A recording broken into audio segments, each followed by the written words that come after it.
On this performance insight, we are going to talk about the 1 by 20 method. This was originally developed by Dr. Michael Yessis. I have heard of this program style for a while, never tried it, but then saw a Twitter thread by Travis Mash, who is an Olympic weightlifting coach, amongst many other things that he does. Extremely intelligent individual when it comes to strength and conditioning and performance. And he wrote an article for GymAware on their blog, which we will link up in the show notes if you wanted to dig into his a little bit further. He gets into a lot more depth with actually using velocity training as well when it comes to this method, which we're not going to cover in this. But ultimately, for me, again, had heard of this, thought about implementing it, trying to sell it to young athletes is tough because if some is good, more is better. But for, again, personal, going to try it out as my workouts haven't been consistent. I need to start over somewhere again, and this seemed like a good time to try it. So we also will be doing a clinically professed case study at some point here in the future with how it's gone and just kind of how everything went. But it's a program focused on general physical preparedness. Really, what the whole premise is you're doing one set of about 20 reps for about 15 to 25 exercises, and that is your workout. You're really focusing on your first workout load to be at about a 6 RPE on a scale of 0 to 10.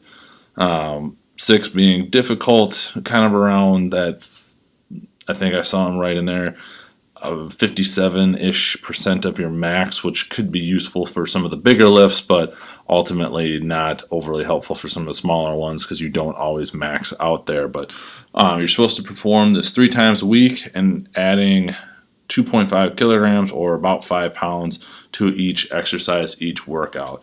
Now, this is the one that I really have a little bit of a caveat on because while adding 5 pounds to a bench press each workout might not be a big deal, adding 5 pounds to a bicep curl or a smaller joint movement could get very difficult very quickly. And we talk a little bit about that a little bit later here and just kind of how to adjust for it. So as you're writing this out, and we will share our option of this once we get done, kind of test it out in that case study, but checking out his workout, he has a lot of different things in there as well. You want to focus on all planes of movement, vertical, horizontal, lateral, rotational, and hit all major muscle groups. So don't forget to put in plenty of pulls, especially for the lower body. So you'll do your one set, rest for 90 to 120 seconds. Your goal is to just get a lot done within a workout and basically trigger the whole body to do that. If you're going to try and max out and kind of figure out where you are and how you can adjust it, you're only going to want to reduce to 15 or 20 reps. So that's something you can also take a look at there is as you're adding weight.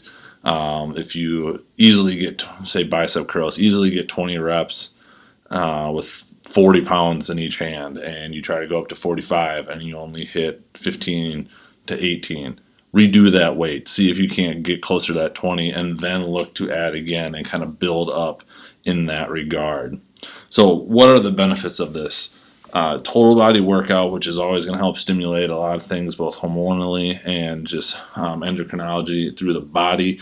You're going to get a ton of work capacity. You're going to hit a lot of movement proficiencies, squat, hinging, lunging, pushing, pulling, all the motions and rotational that your body wants to do. It's going to be a great base for some general strength, potentially some hypertrophy, focusing on some joint health, especially if we're able to find exercises that aren't irritating to our joints. Easier to adapt to moderate loads, great for motor learning. So again, this is a huge one for someone who's just starting out. So if you are listening and have a young kid or somebody who wants to get into it, this is a pretty good place to start. Keep things safe without having to really get super technical or proficient in specific lifting, and then increasing capillary density, which is just going to help with overall body function. How long are you supposed to do this? Basically, keep going till the adaptation stop, till you peak out, and then would be a time. This isn't necessarily a plan that if you're executing it 3 days a week, you should be able to keep going forever. You could probably modify it and come up with some interesting ways to do that, but it is by no means something that it's meant to be a full annual plan of working out. Generally 6 to 12 weeks, especially when getting back to the gym. I know that's what Travis Mash kind of mentioned that he was looking to do as he set up with it, is just to get back. That is what I'm going to try it with, and then move back into some more of the heavier lifting that I've done, but would like to do so without having those ones hit me quite as hard as they do right when I start with that. So again, the 1x20 program, Dr. Michael Yessis will link up to Travis Mash's article from GymAware in the show notes. Really an interesting one if you can get people to buy in. I'm looking forward to seeing what it does for me and what benefits it might bring, and we will share all those back to you in our case study when we get completed with it. So until next time, trying to keep the complicated simple, and we will catch you at the next episode.